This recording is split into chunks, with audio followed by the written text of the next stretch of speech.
Great. So we are officially starting our workshop. Thank you so much for taking the time again. The name of our workshop on Juan Dieguito and Our Lady of Guadalupe is named When It Was Still Night, Missionaries of New Creation. In the wake of profound suffering, growth, and emotional detachment, embark on a nocturnal journey alongside Juan Dieguito and Our Lady of Guadalupe as they unite in a sacred partnership towards a new creation. By reflecting on the Nican Mopowa, we will explore the timeless relevance on the divine apparitions and discover how can we apply their wisdom to our modern lives as missionary disciples. And I am Leonel Joque. I am a permanent deacon for the Archdiocese of Los Angeles, and I've been working as mission promoter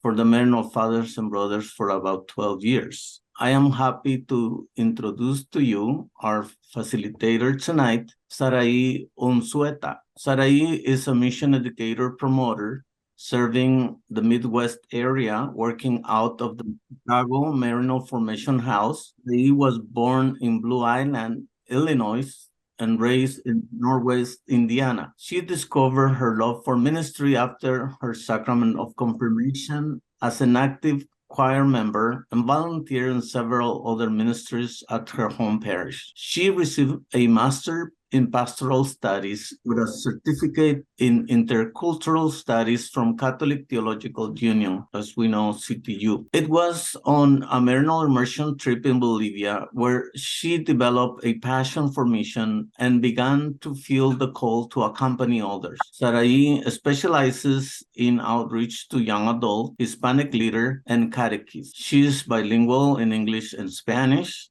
and I am happy and I open the mic to Sarai, and thank you so much, Sarai, for preparing for us this wonderful workshop tonight. Thank you so much, Leo. Hi, everyone. Before I start with my own introduction, because I do want to introduce myself as well, I want to introduce Maryknoll in case some of you are unfamiliar with it. So here we have some pictures of some of the stuff that we do. We're a foreign mission society, and we provide formation programs and retreats, resources and workshops, and immersion trips. And here in the picture, you can find reflection guides and events that we have in person going on in different areas within the US. We have fathers, we have brothers, we have sisters, lay people and lay missioners. We got it all. You can visit our website if you're interested in hearing a little bit more about Maryknoll, which is maryknoll.us. And I'll ask my colleague, either Kevin or Leo, to add the website to the chat box so that you can spend some time viewing our awesome resources and upcoming events. You can also send an email to the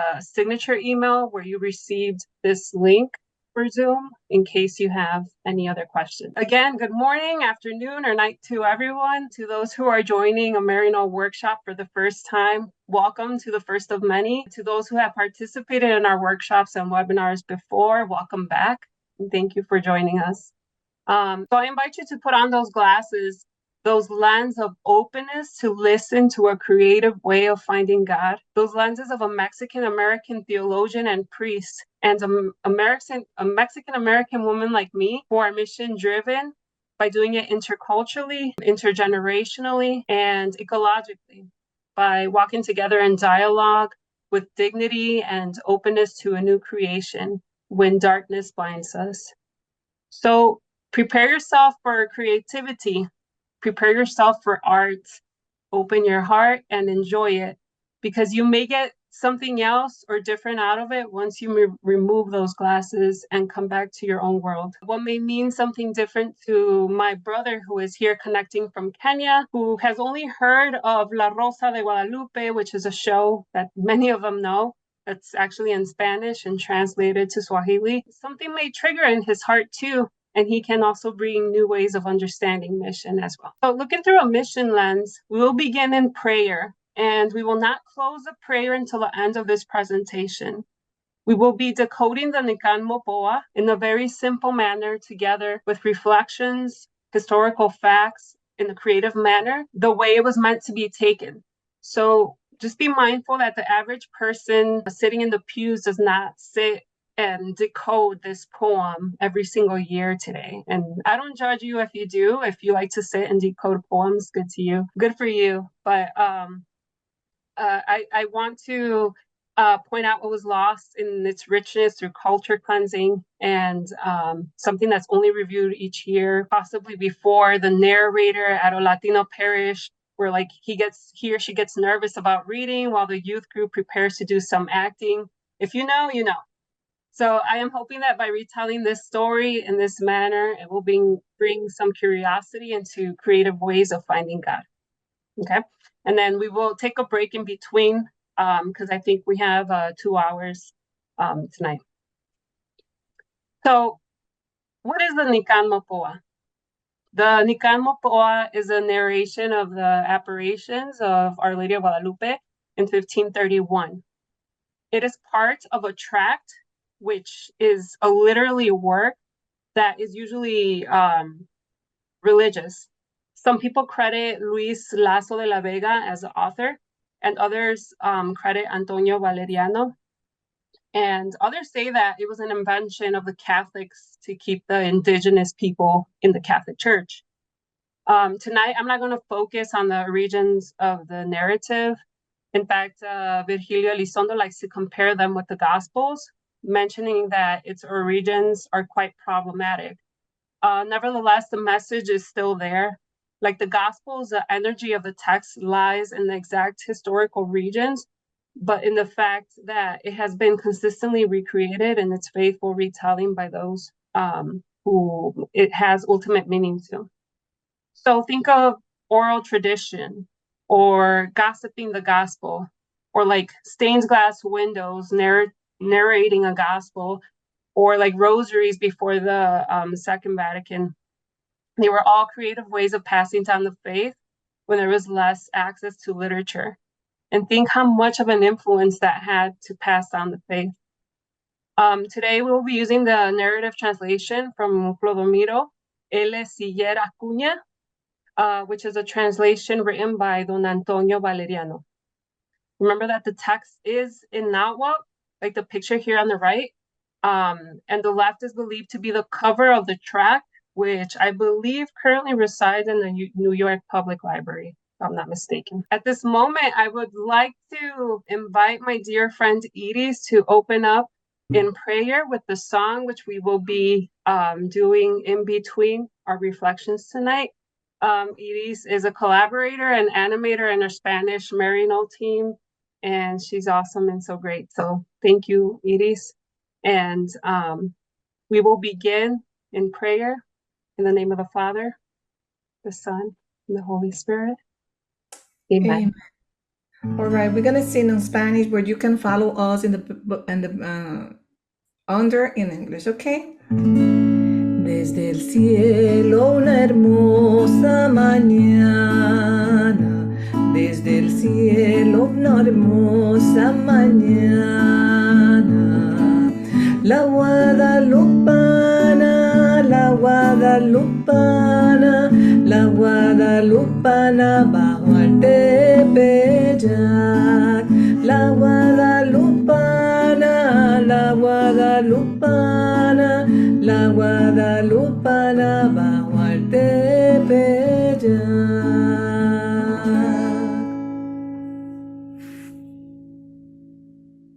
Here we recount in an orderly way the ever-Virgin Holy Mary, Mother of God.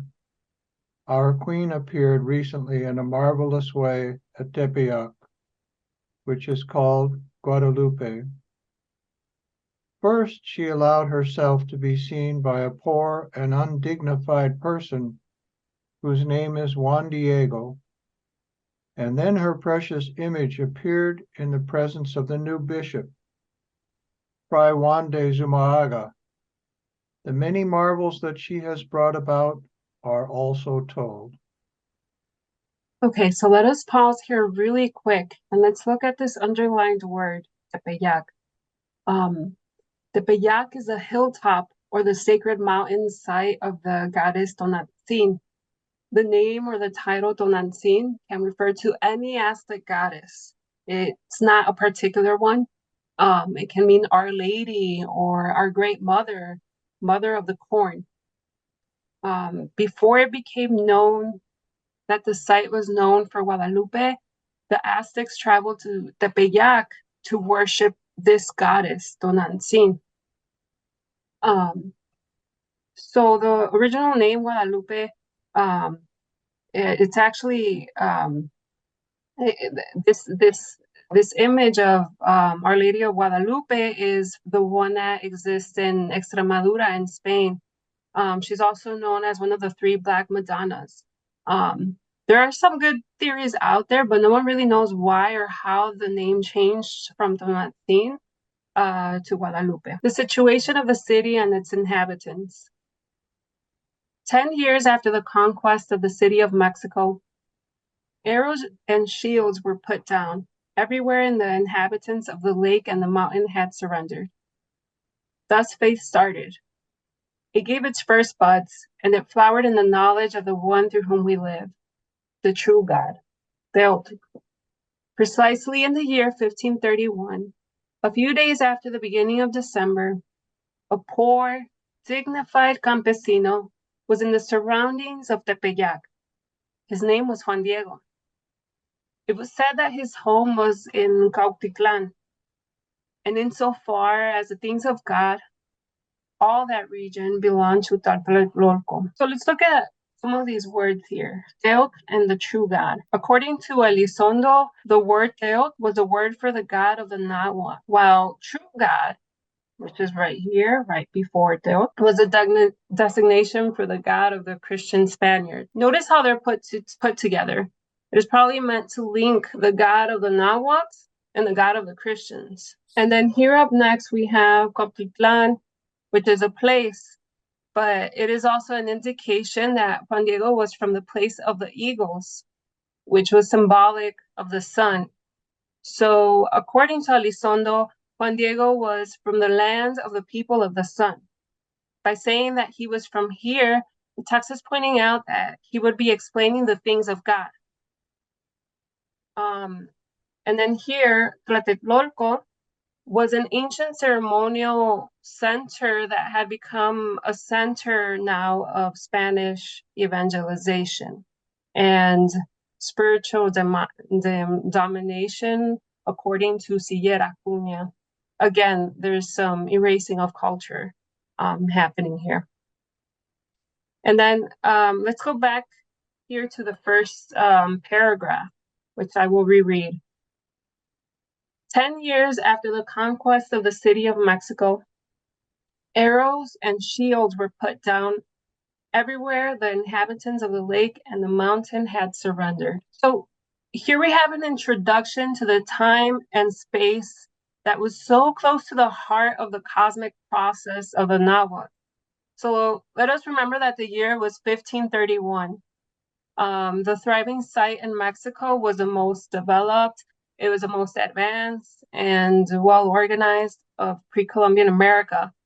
And Elizondo, like many other historians and theologians, recognized that this city was now reduced to ashes because of conquest, bloodshed, forced Catholic religion, threats, canals filled with corpses, slavery, streets filled with people moving around as if they were the living dead.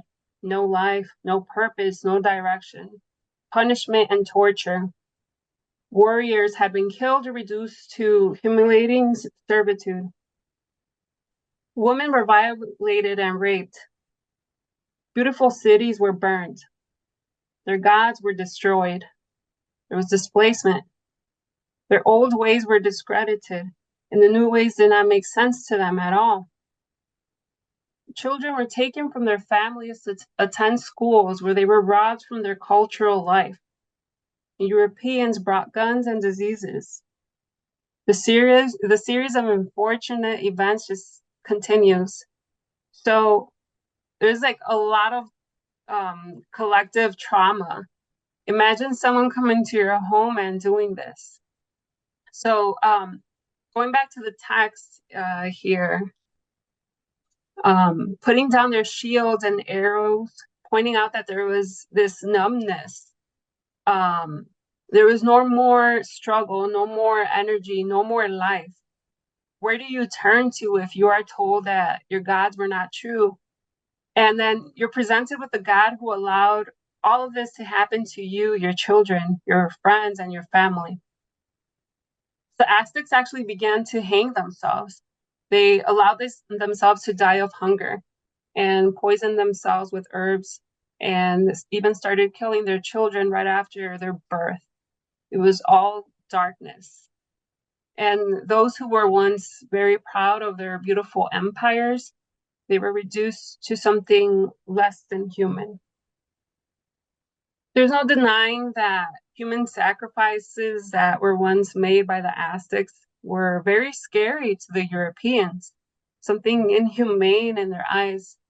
But for most of the conquistadores, fear and the desire for power took over them.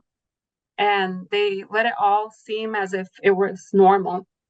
It seemed that it was a duty, and that it was correct to do all of this.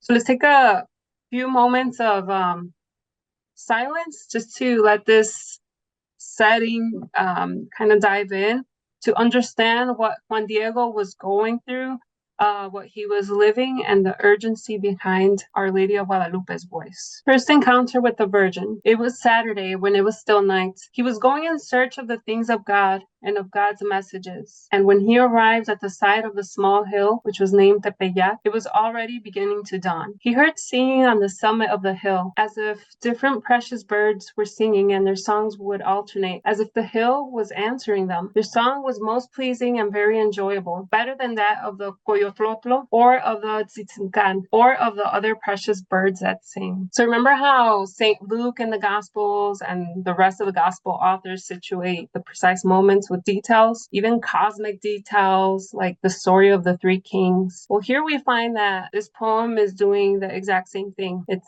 setting up the cosmic time and space. And Elizondo likes to compare, for example, so like in the crucifixion, it was too bloody, too painful, and shameful to want to describe within the gospel. Well, here the author is also describing the context of the conquest as night, as darkness. Remember this slide before right here? It is all of this and more is all under when it was still night, under that darkness. It's describing that this is a moment of cosmic time. Interestingly enough, Elizondo is quick to point out that the Aztecs were living in the period of the fifth creation, called by them the fifth sun. They were convinced that their time was coming to an end.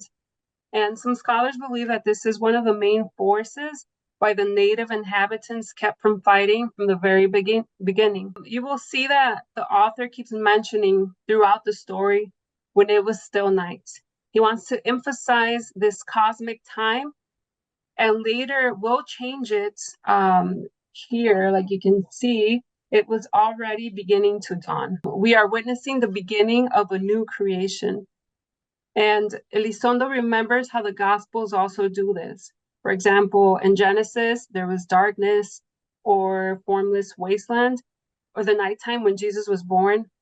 For the Nahuatl readers of cyclic creations, the beginning of the sixth sun is the birth of a new humanity. This is about to take place. And under a care for creation lens, which this presentation will not do much justice for trying to cram it all together. But under creation, I will mention that birds under Nahuatl thought indicate mediation between heaven and earth. And here in our next slide, flower in song is used in Nahuatl world when people wanted to speak about divine revelation. So this is it.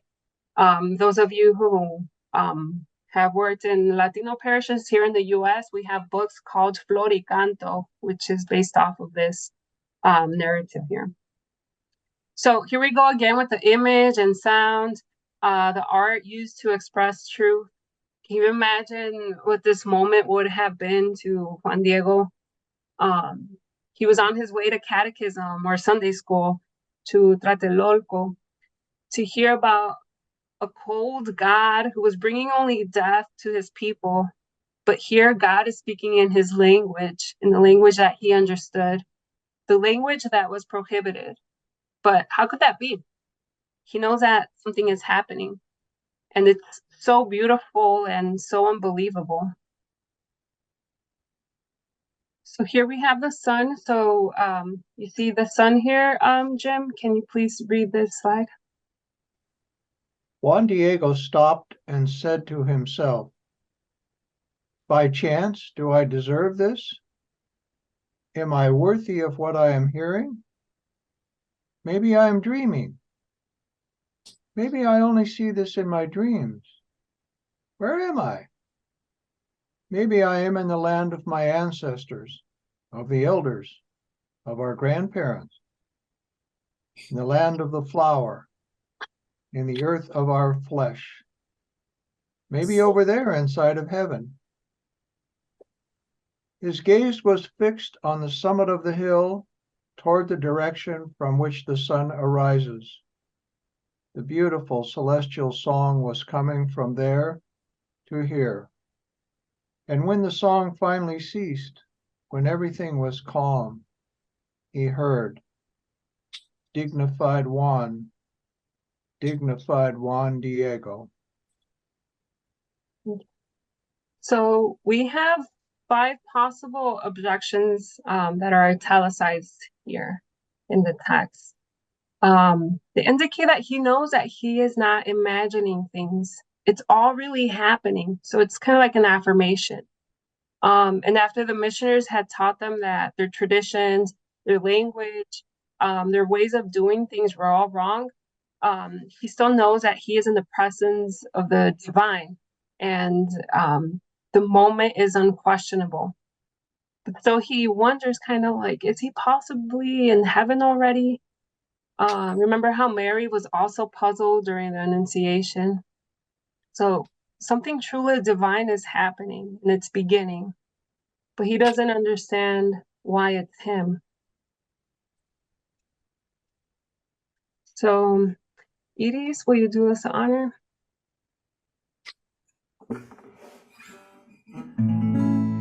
Por el monte pasaba Juan Diego, por el monte pasaba Juan Diego, y acercóse luego, y acercóse luego, y acercóse luego al oír cantar, y acercóse luego, y acercóse luego, y acercóse luego al oír cantar.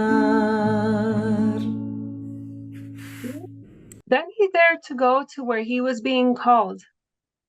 His heart was in no way disturbed, and in no way did he experience and fear. On the contrary, he felt very good, very happy. He went to the top of the hill, and he saw a lady who was standing and who was calling him to come closer to her side. When he arrived in her presence, he marveled at her perfect beauty. Her clothing appeared like the sun, and they give forth rays.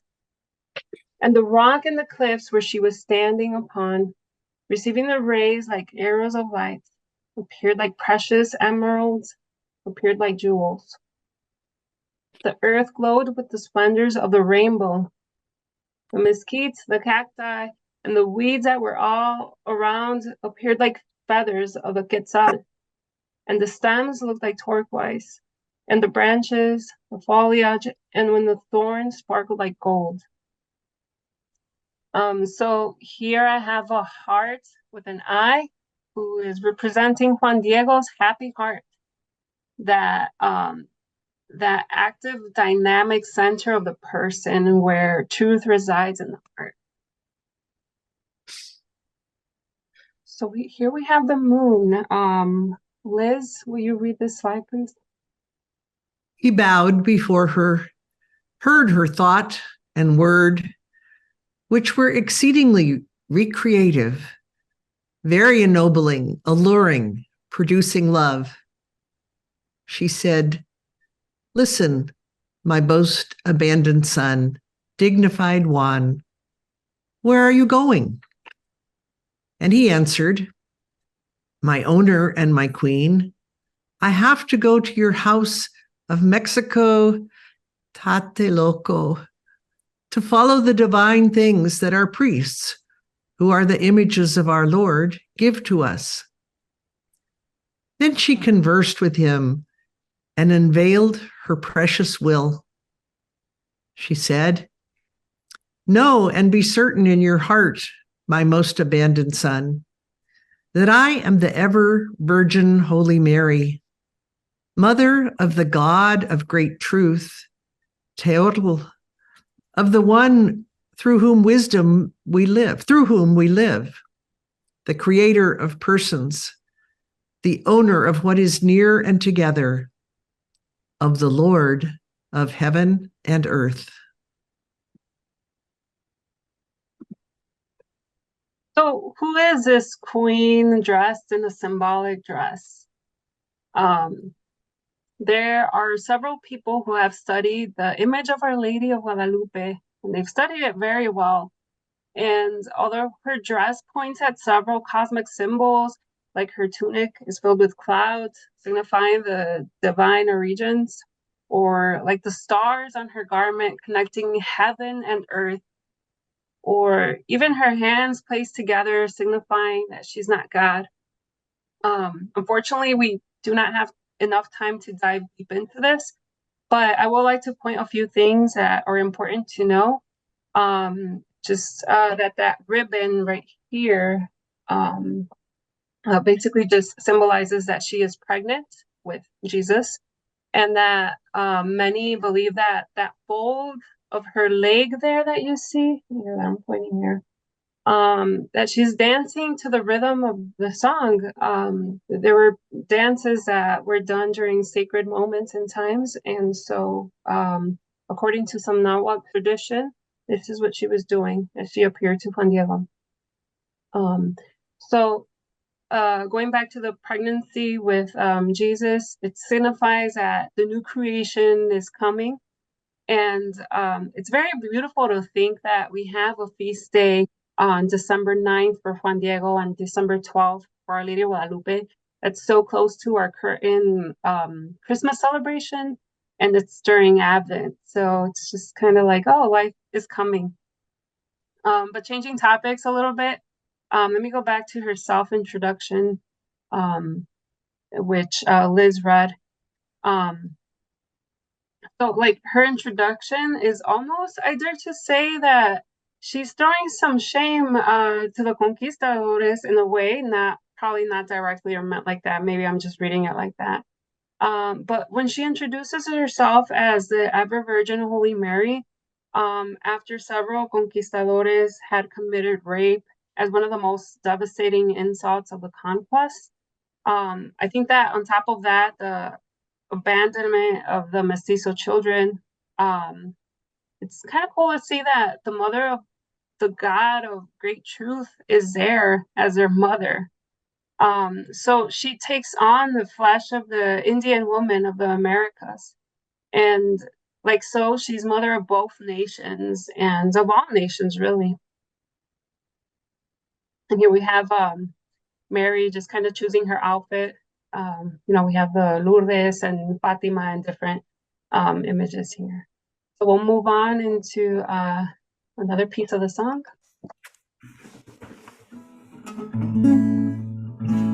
Suplicante juntaba sus manos, suplicante juntaba sus manos, y eran mexicanos, y eran mexicanos, y eran mexicanos su porte y su faz, y eran mexicanos, y eran mexicanos, y eran mexicanos su porte y su faz.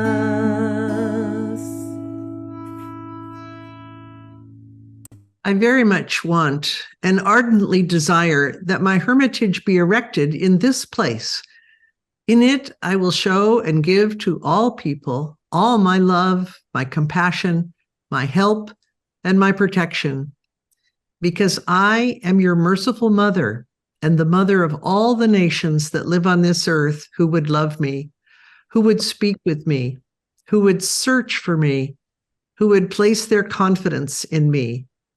There I will hear their laments and remedy and cure all their miseries, misfortunes, and sorrows. So are we called to create a safe space today? What does a sacred safe space for you look like? The term safe space is a common term used especially by the younger generations.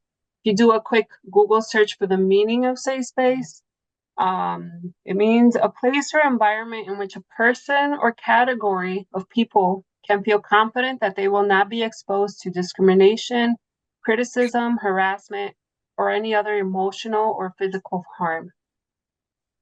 So, seeing what Guadalupe is doing here, do you think our church is a safe space today? What conversations are we having with the divine? What conversations are we having with the hurting communities? And what thoughts do we have about ourselves, like Juan Diego, where he's questioning himself a lot? And who are these hurting communities today? How are we present? So I invite you to put your thoughts in the chat box if you would like.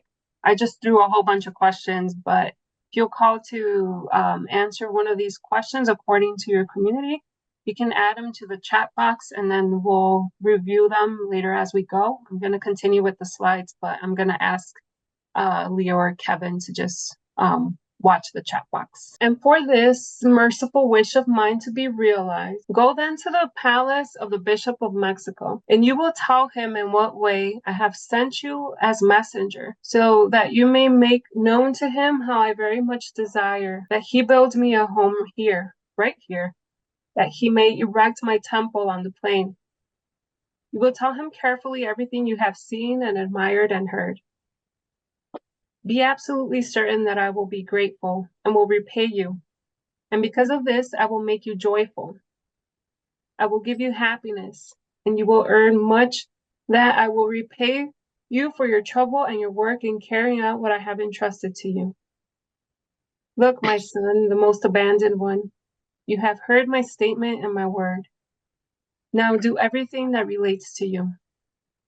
Then he bowed before her and said to her, my owner and my queen, I am already on the way to make your statement and your word a reality. He went straight to the road that leads directly to Mexico City. This is a first interview with the bishop.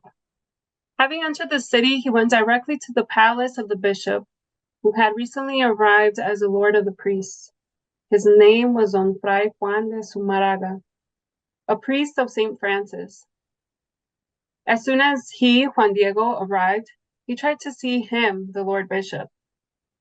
He begged his servants, his attendants, to go speak to him, and after a long time they came to call him to come in.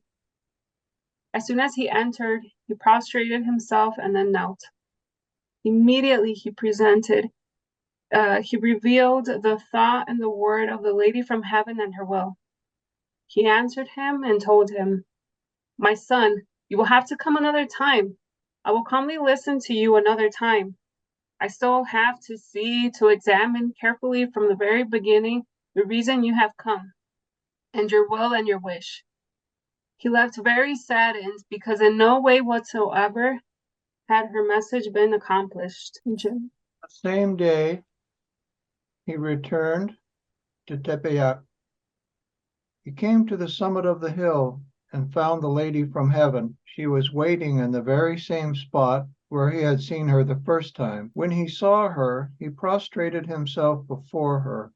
He fell upon the earth and said, my owner, my matron, my lady, the most abandoned of my daughters, my child, I went where you sent me to deliver your thought and your word. With great difficulty, I entered the place of the Lord of the priests. I saw him. Before him I had expressed your thought and your word, just as you had ordered me. He received me well and listened carefully. But by the way he answered me, as if his heart had not accepted it, I know he did not believe it. He told me, "You will have to come another time. I will calmly listen to you another time. I still have to see, to examine carefully from the very beginning the reason you have come, and your will and your wish." I saw perfectly in the way he answered me that he thinks that possibly I'm just making it up that you want a temple to be built on this site, and possibly it is not your command. Thank you. And I see here that Mish put in the chat box, when I think of who represents Catholics in the US today, it certainly is not a people who welcomes and listens to marginalized communities. We have to answer this call to open our hearts. Thank you, Mish. So, who is Juan Diego? Who is Juan Diego in your community? Mish right now, mentioned marginalized communities. So is it the indigenous populations, LGBTQ plus individuals, refugees and displaced persons, people that do not have homes, individuals and families, low-wage workers, women getting extremely interrogated or questioned for certain reports and then being intimidated, survivors of domestic violence. I mean, the list can go on and on, right? For example, I'll throw some more in: ex-prisoners who have been hurt by the criminal justice system, those facing difficulties reintegrating themselves into society, and people start struggling with mental issues. We have a lot of marginalized communities. And even Pope Francis dared to say, I can't remember exactly if it was in a letter or dissertation, but he talks about, creation being like amongst like the poor of the poor, just right now with the situation. And of course, he came out with that new document right now with Our Lady.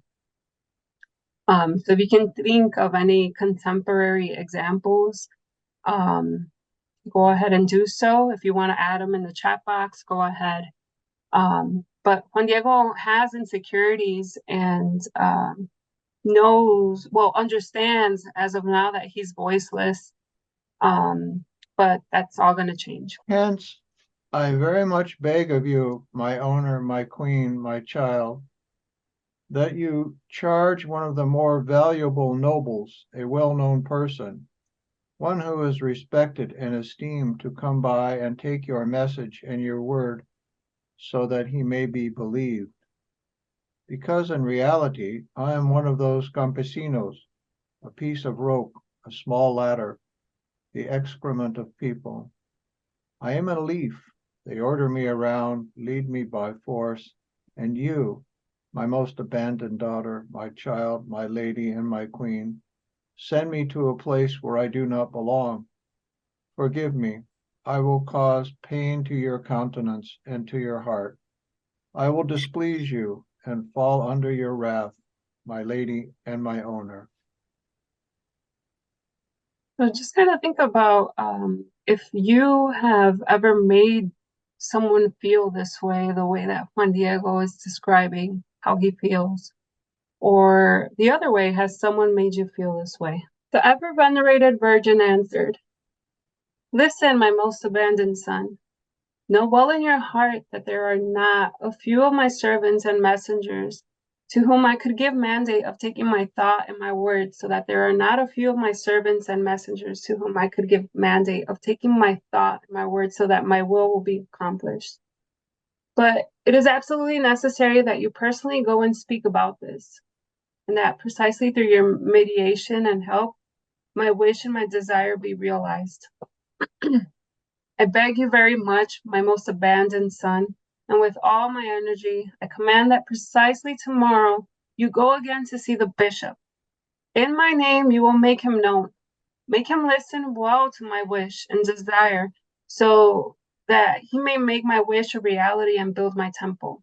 And tell him once again that I personally, the ever Virgin Mary, the Mother of God, am the one who is sending you there."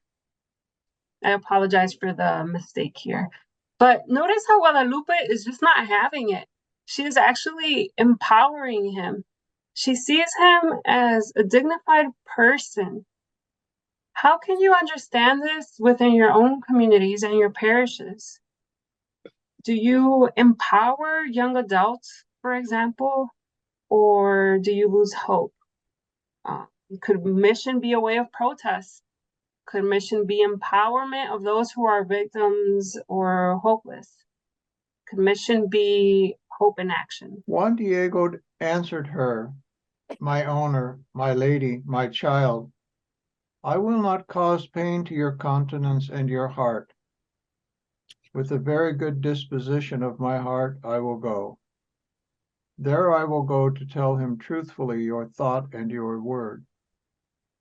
In no way whatsoever will I fail to do it. It will not be painful for me to go.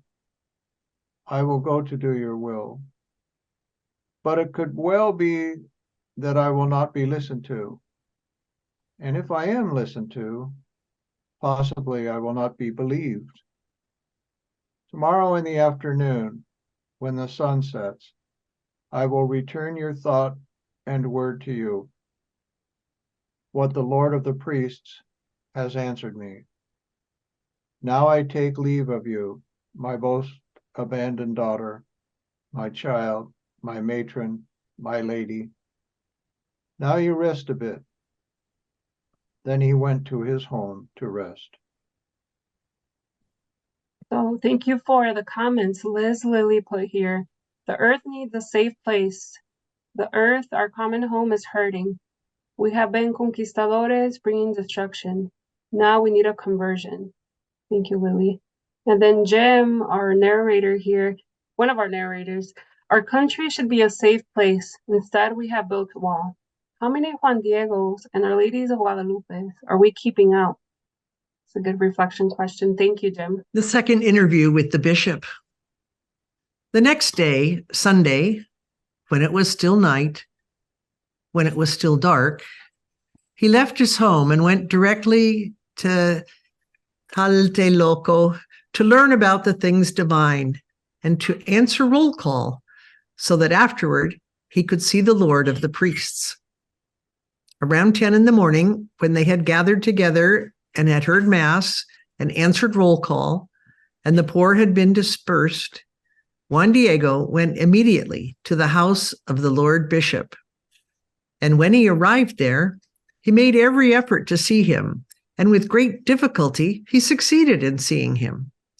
He knelt at his feet, he cried, and became very sad as he was communicating and unveiling before him the thought and word of the Lady from heaven, hoping to be accepted as her messenger and believing that it was the will of the ever-Virgin to have him build a dwelling in the place where she wanted it.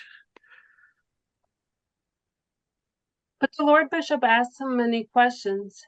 He interrogated him as to where he saw her and all about her so as to satisfy his heart. And he told the Lord Bishop everything. But even though he told her everything, all about her figure, all that he had seen and admired, and how she had shown herself to be the lovable ever-Virgin and admirable Mother of our Lord and our Savior Jesus Christ, yet he still did not believe him. He, the bishop, told him that he could not proceed on her wishes just on the basis of his word and message. A sign from her would be necessary for the bishop to believe that he, Juan Diego, was indeed sent by the Lady from heaven. When Juan Diego heard this, he told the bishop, "My patron and my lord, what is the sign that you want? When I know, I can. And ask the Lady from heaven, she would send me here." The bishop was impressed that he was so firm in the truth that he did not doubt anything or hesitate in any way. He dismissed him. I just want to point out, just very quickly, if you've noticed how it's actually a lay person who is God's messenger here. He is a person doing the mission. It's not the priest or the bishop in the story. In fact, the Nahua people were seen as less and were seen as people who were not qualified to become priests because they were not human. And you think about the shortage of priests that we have today, how we could have had a lot more, especially from around the world. And we probably could have had richer theologies and ways of praying, new ways of doing social justice. Currently in Mexico, there's also a shortage of priests. But there's several deacons and their wives who are the ones that are actually running several parishes, especially in little remote villages where they only have a priest that comes in once a year, just because the shortage is so bad, or just getting to the place is kind of tough. I was going to invite you all to listen to a song, but I think I'm just going to move on. But I'll ask Leo to forward this song to you after this presentation, or within the next few days. And when he had left, he, the Lord Bishop, sent some people from the household in whom he trusted to follow him and observe where he went, what he saw, and with who he was speaking. And so it was done. And Juan Diego went directly down the road. His followers took the same route. Close to the bridge of Tepeyac and the hillside, they lost sight of him. They kept looking for him everywhere, but they could not find him anyplace. Thus they returned infuriated and were angered with him because he frustrated their intentions. In this state of mind, they went to inform the Lord Bishop, creating in him a bad attitude so that he would not believe him. They told him that he was only deceiving him, that he was only imagining what he was coming to say, that he was only dreaming, or that he had invented what he was coming to tell him.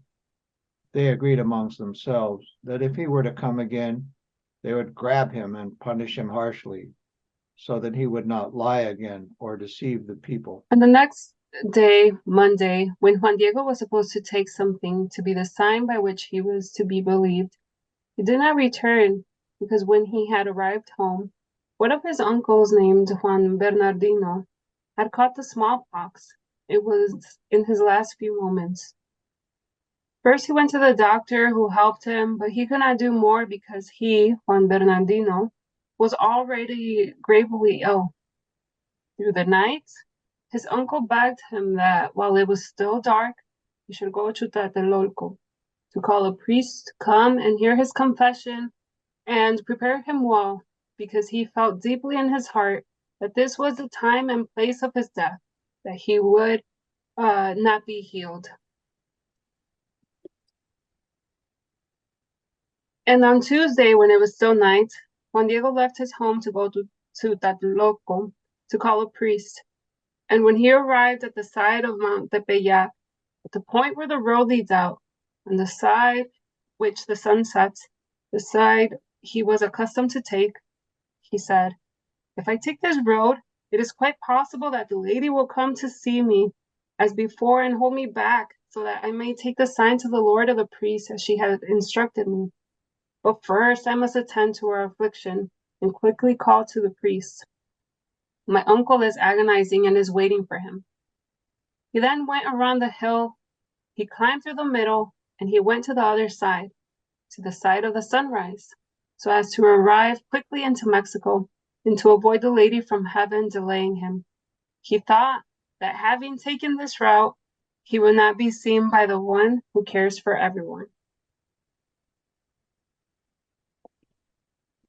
He saw her coming down from the top of the hill, and from there he had seen her before.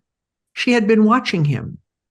She came to him at the side of the hill, blocked his passage, and standing in front of him said, "My most abandoned son, where are you going? In what direction are you going?" Did he become embarrassed a bit? Was he ashamed? Did he feel like running away? Was he fearful? He bowed before her, greeted her, and said, "My child, my most abandoned daughter, my lady, I hope you are happy. How did the dawn come upon you? Does your body feel all right, my owner and my child?" I am going to give great pain to your countenance and heart. You must know, my child, that my uncle, a poor servant of yours, is in his final agony. A great illness has fallen upon him, and because of it, he will die. I invite you, if you would like, for us to pray as a community for any sick members in your family or any friends. You can go ahead and put that in the chat box as well, and we'll keep them in your prayers. I am in no hurry to get to your house in Mexico. I am going to call one of the beloved of our Lord, one of our priests, that he may go and hear his confession and prepare him, because for this we have been born, to await the moment of our death. Right now I'm going to do this. I will quickly return here. I will come back to take your thought and your word, my matron and my child. Forgive me, have a little patience with me. I do not want to deceive you, my most abandoned daughter, my child. Tomorrow I will come quickly. After hearing Juan Diego's discourse, the most pious Virgin answered, "Listen and hear well in your heart, my most abandoned son. That which scares you and troubles you is nothing. Do not let your countenance and heart be troubled. Do not fear that sickness or any other sickness or anxiety." Am I not here, your mother? Are you not under my shadow and my protection? Am I not your source of life? Are you not in the hollow of my mantle where I cross my arms? Who else do you need? Let nothing trouble you and cause you sorrow. Do not worry because of your uncle's sickness. He will not die of his present sickness. Be assured in your heart that he will be healed. And as he learned later on, at that precise moment, his uncle was healed. So here in this slide, we have a great example of sharing the joy of the gospel. You cannot contain God, you cannot contain joy, you have to share it. In the chat box, if you want to type examples of when you have experienced love or that deep joy like Juan Diego's, if you feel called to share that, please do so. All over the place, there were all kinds of exquisite flowers from Casal, open and flowering. It was not a place for flowers, and likewise, it was a time when ice hardens upon the earth. They were very fragrant, as if they were filled with fine pearls, filled with morning dew. He started to cut them. He gathered them. He placed them in the hollow of his mantle. And the top of the hill was certainly not a place where flowers grew. There were only rocks, those thorns, cacti, mesquites, and if small birds grew there during the month of December, they were all eaten up and wilted by the ice. Immediately he went down. He went to take to the Queen of Heaven the various flowers that he had cut. When she saw him, she took him in her small hands, and then he placed him in the hollow of his mantle. And she told him, "My most abandoned son, these different flowers are the proof, the sign that you will take to the bishop. In my name, tell him that he is to see in them what I want, and with this he should carry out my wish and my will. And you are my ambassador. In you I place all of my trust. With all my strength, my energía, my energy, I command that only in the presence of the bishop are you to open your mantle and let him know and reveal to him what you are carrying. You will recount everything well.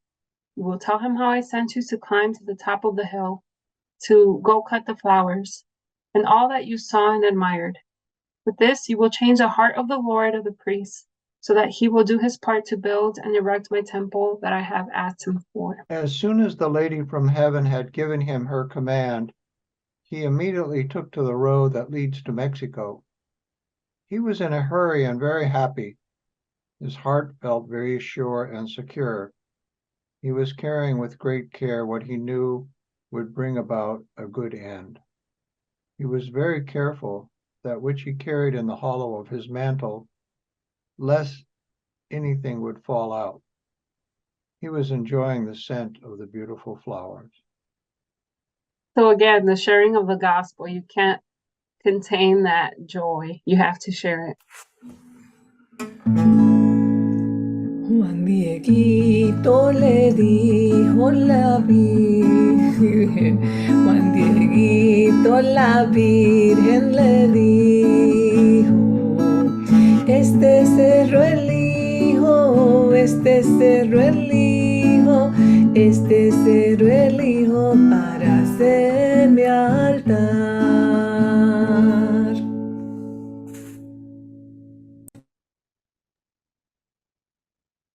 The third interview with the bishop and the apparition of the Virgin. Upon arriving at the palace of the bishop, he ran into the doorkeepers and the servants of the king of the priests. He begged them to go tell him, the bishop, that he wanted to see him. But none of them wanted to. They did not want to pay attention to one who only bothered them and gave them long faces.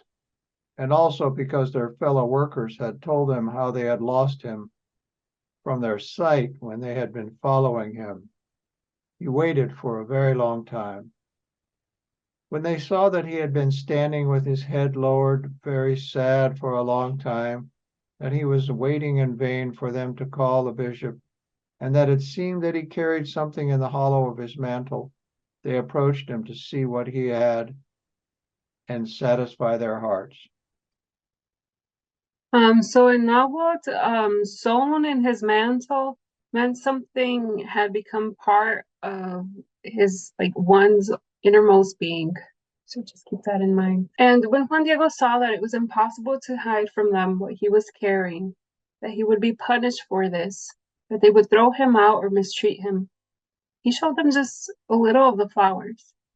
When they saw that they were all different flowers from Castile and that it was not the season for flowers, they were very astonished, especially by the fact that they were in full bloom, so fresh, so fragrant, and very beautiful. 3 times they tried to grab some of them and take them from him, but they could not do it because when they were about to grab them, they did not see any more real flowers, but only painted or embroidered ones, for flowers sewn into his mantle. So again, sewn in his mantle, so that meant that it had become one with the innermost inner being. Immediately they went to tell the Lord Bishop what they had seen, and that the poor little Indian, who had already come many times, wanted to see him, and that he had been waiting for a very long time. Upon hearing this, the Lord Bishop realized this meant the despicable man had proved to convince him and bring about what he was coming to ask for. Immediately he ordered that he be brought in to see him, the bishop, as he, Juan Diego, entered. He knelt before him, the bishop, as he had done before.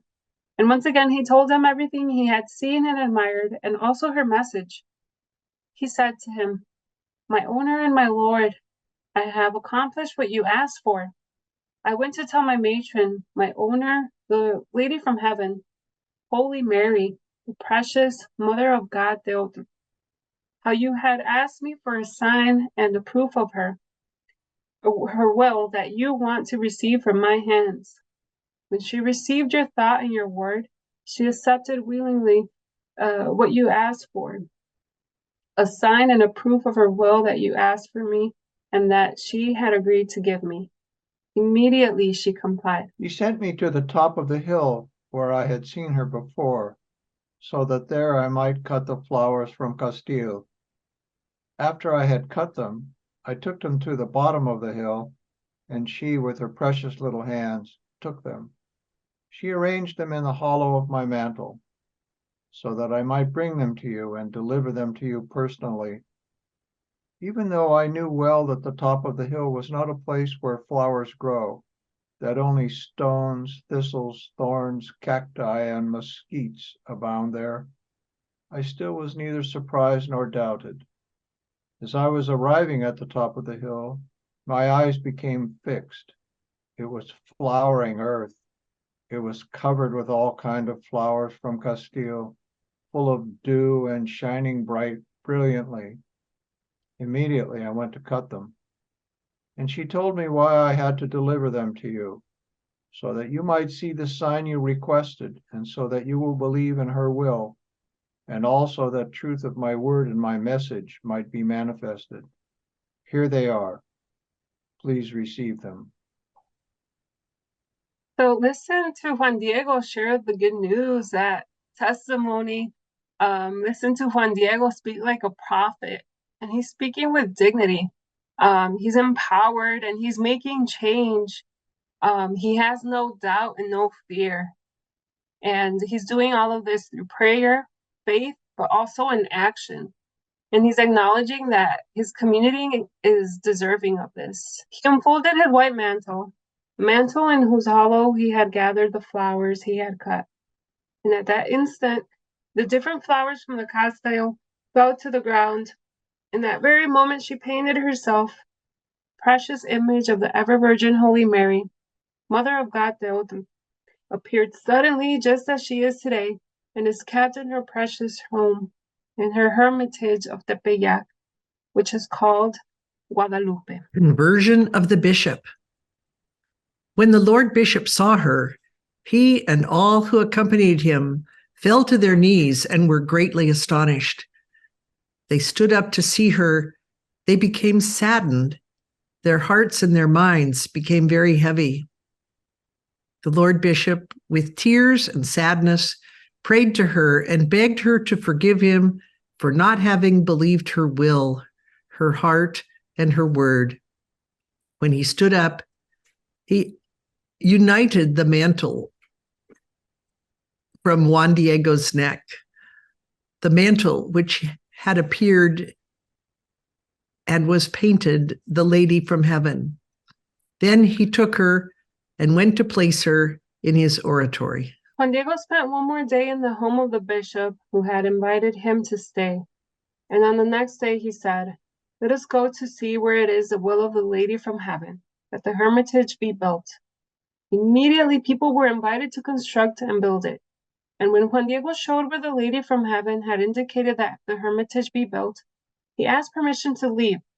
He wanted to go home to see his uncle Juan Bernardino, the one who had been in his final agony, whom he had left to go to Tlatelolco to call a priest to come, hear his confession, and prepare him well, the one who had been healed.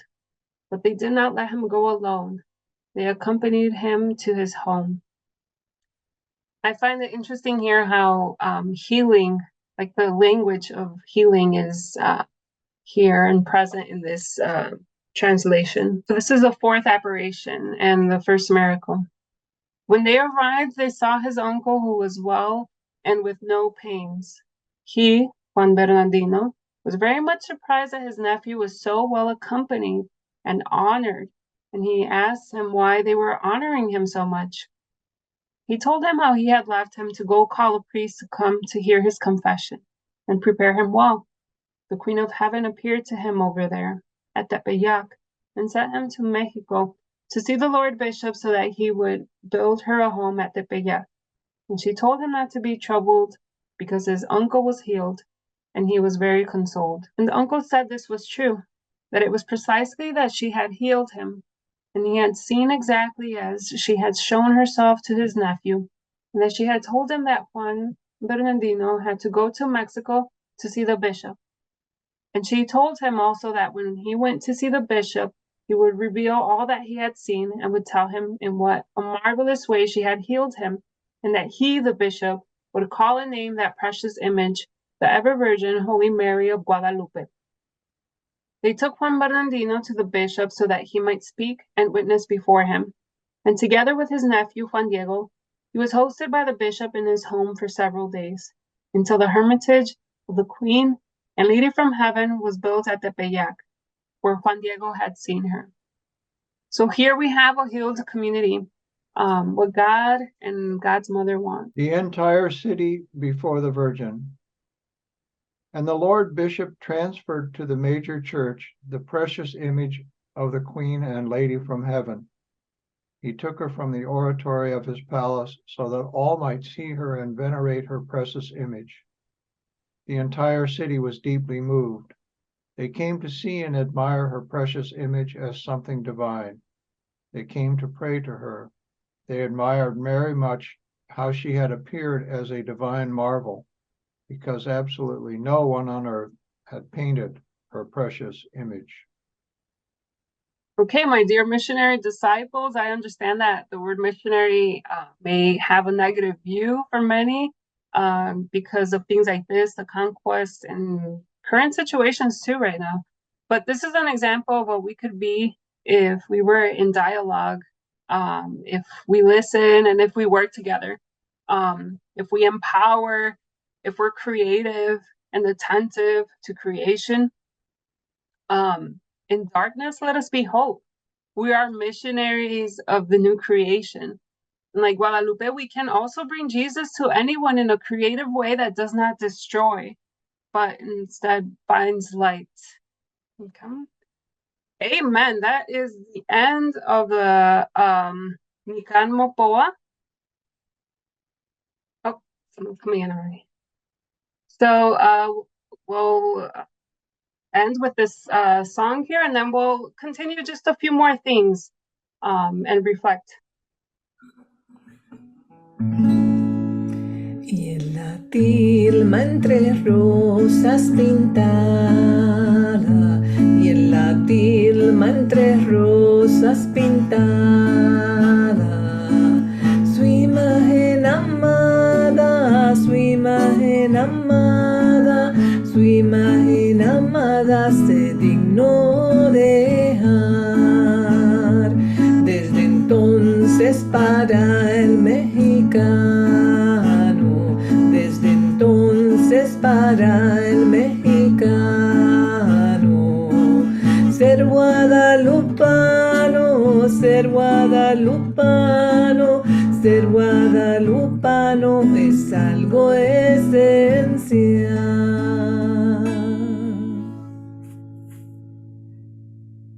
¡Que viva la Virgen de Guadalupe! ¡Que viva! Okay, so just very quickly before we head into any thoughts or comments, just to finish off, this is kind of like the book that most of the work that I was talking about came out of, from Virgilio Elizondo, Mother of the New Creation.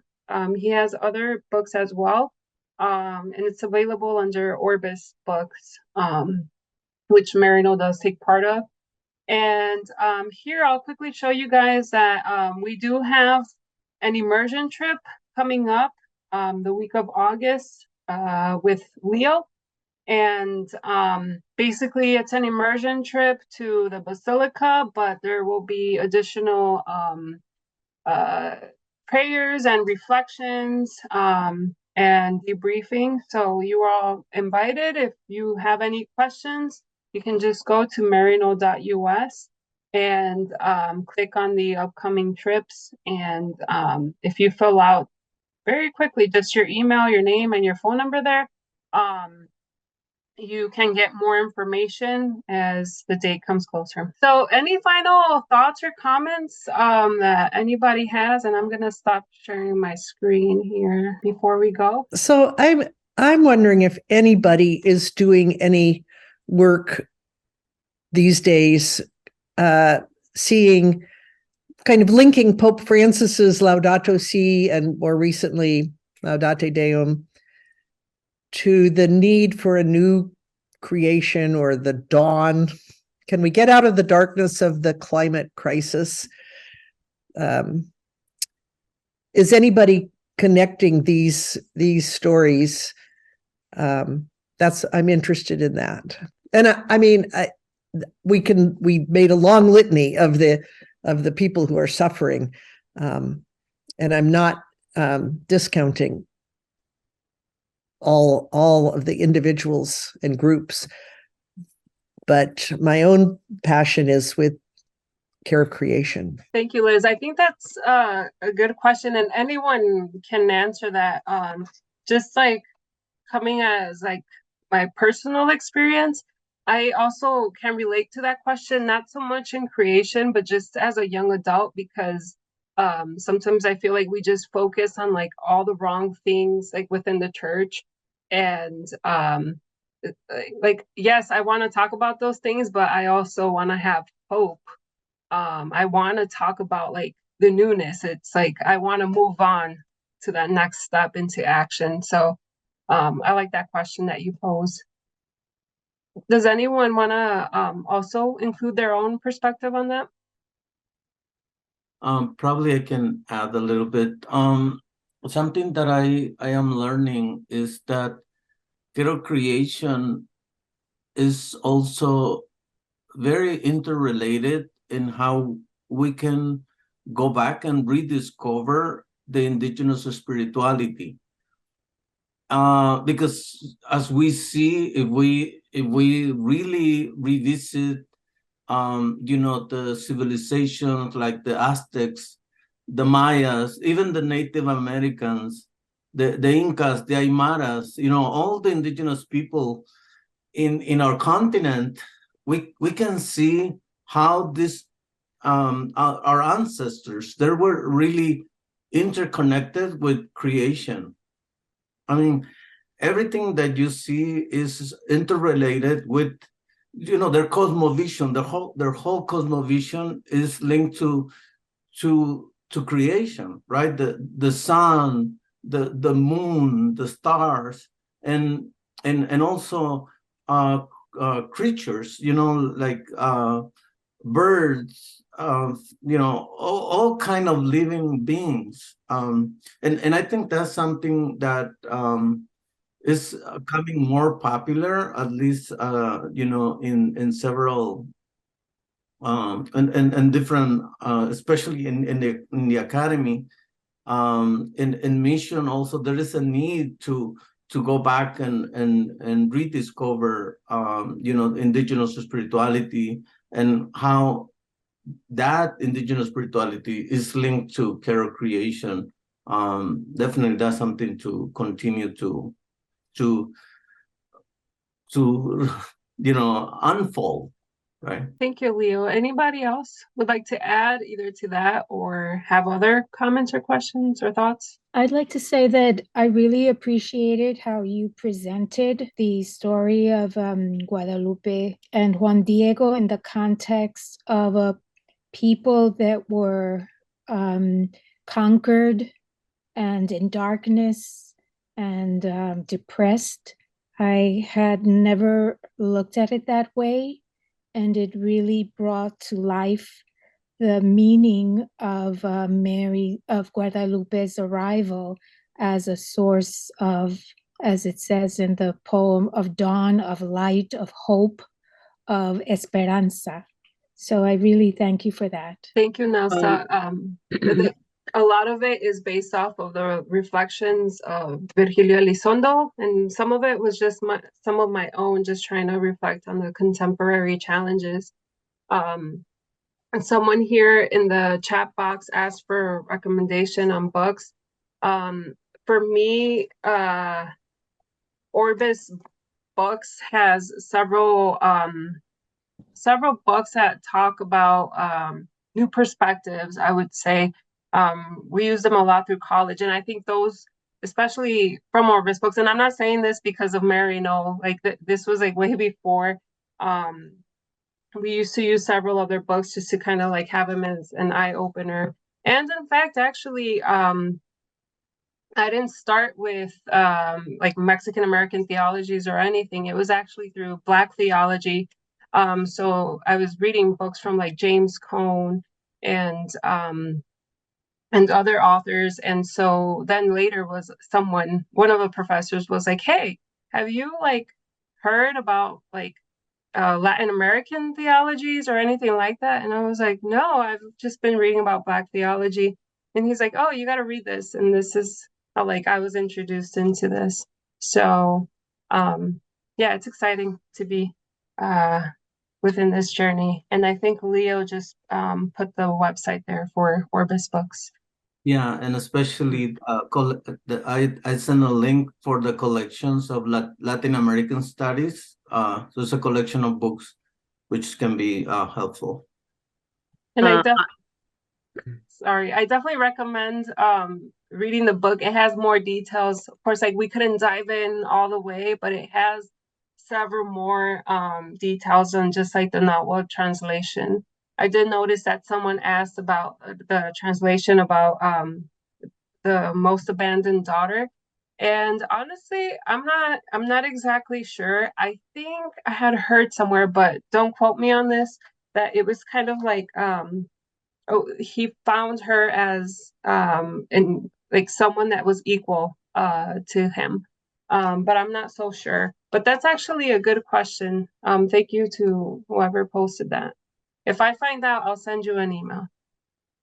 I wanted to say that I also read another one of Elizondo's books a while back when I was at Mock. They have quite a selection.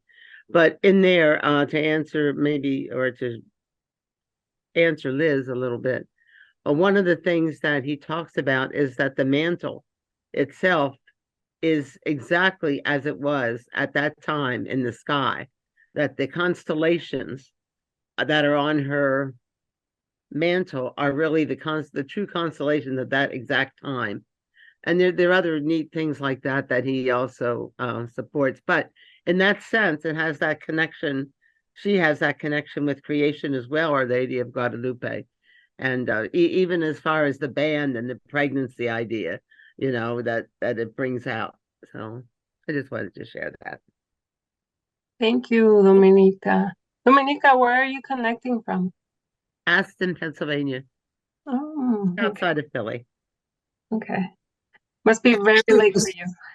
It was about the constellation. There was a little passage in one of those little blue books for Advent that come from Wallace Press. someplace in the Midwest, but Yeah.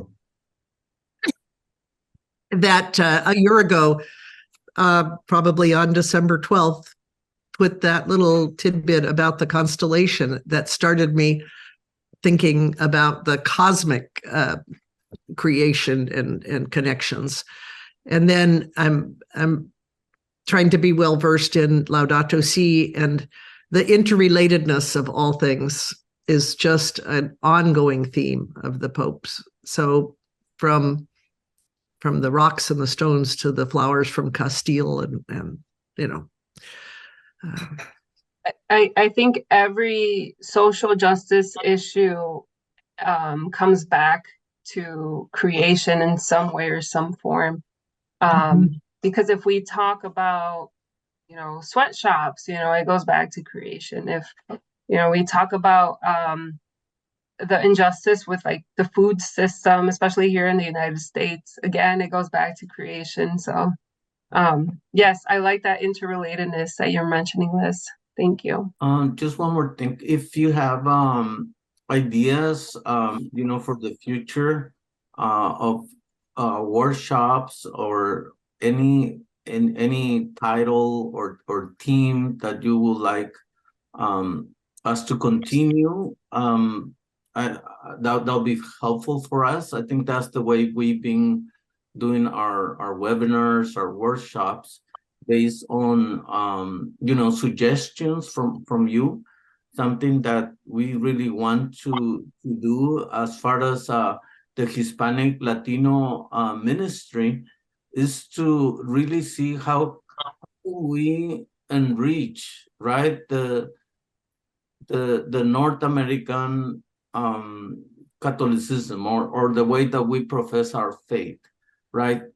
Because there is no right and wrong, but I truly believe that the Latin American experience can enrich the way that we profess the faith here in the United States. So if there is a way, just as an invitation, we'll be doing Las Posadas, which is another way of popular religiosity. And we'll present that, I believe, on December 20. And you're also invited to come. And again, in a way that we can be enriched by the Latin American way of professing faith, which includes a lot of, like, Sarai is the fruit of that, right? How popular religiosity or all the devotion, the way we express faith, and especially the way that the culture and faith get together. and the way we profess our faith in Latin America. How can we enrich our communities here in the United States? So if you have any suggestion for us to continue, we'll be more than glad to find a way to do that. Deacon Chris, do you want to say something? I was just thinking, I think it's interesting that in all the apparitions of Mary, that she appeared to peasants, she appeared to what we would consider the lowly people of the world. In Fatima, Lourdes, Guadalupe, and I think it speaks to us about the church's involvement with the poor of the world, and how we're called to serve them as Mary served them in her apparitions. And the connectedness that we were talking about of Pope Francis goes back to his namesake, St. Francis of Assisi, and his idea of the connectedness of everything, the birds, the trees, the animals of the forest, all of that was connected for him. And that's something he has passed on through the Franciscans. And I think that's so important for us to remember, that no matter what we do, it's connected and it affects other people and other things. We're talking about the theology of the environment and things, and that's all connected. Everything that we do is connected. And so when we do something wrong, it's somewhere down the line, it's magnified, and other people are affected by it. Thank you, Deacon Chris. That was wonderful. Yes, Nelsa? I was wondering, would it be possible for you to send us those questions that you were posing in between the slides? Because I really would find it helpful, and perhaps others here would find it helpful as a continuing kind of reflection, and maybe a way of being more conscious of those kinds of questions in our own ministries and our own lives as Catholics, as missionary disciples. Thank you. Yeah, that's good, actually. I will put together the questions and send them to you sometime. I'm not sure if this week but within like the next few days. I think that's good. And plus the recording is also available. So as soon as this is finished, usually within a day or two, Leo sends the recording to all the people that registered. Thank you so much. I would appreciate that. Yeah, thank you. It's that aspect of connectedness, not only all of nature, but to each other around the world, that is causing me so much pain at this time with regards to what's happening in Israel and Gaza. I'm a grandfather, and I think of the grandfathers in both of those places whose grandchildren are dying or have been killed. We indeed are all connected. Thank you. I think it's a great way to prepare to begin Advent. Thank you, Deacon Chris. And thank you all. Thank you, Liz and Jim. I appreciate your volunteering to read. I sent you all my email there in case you want to continue the conversation. And I learned a lot from you all, and you guys posed very good questions. Thank you. Thank you for joining us, and we hope to see you in our next workshop. Please take care. Thank Bye. Thank you so much, Sarai, for your time, and also I want to thank Edith for the singing and prayer. Thank you, Yes. Edith. Thank you, ladies. All right. Yeah, Great. have a good night. Thank you, so much. everybody who organized this. Thank you very much. Good night, Yes, thank you. everyone. Good God night. bless. Good night.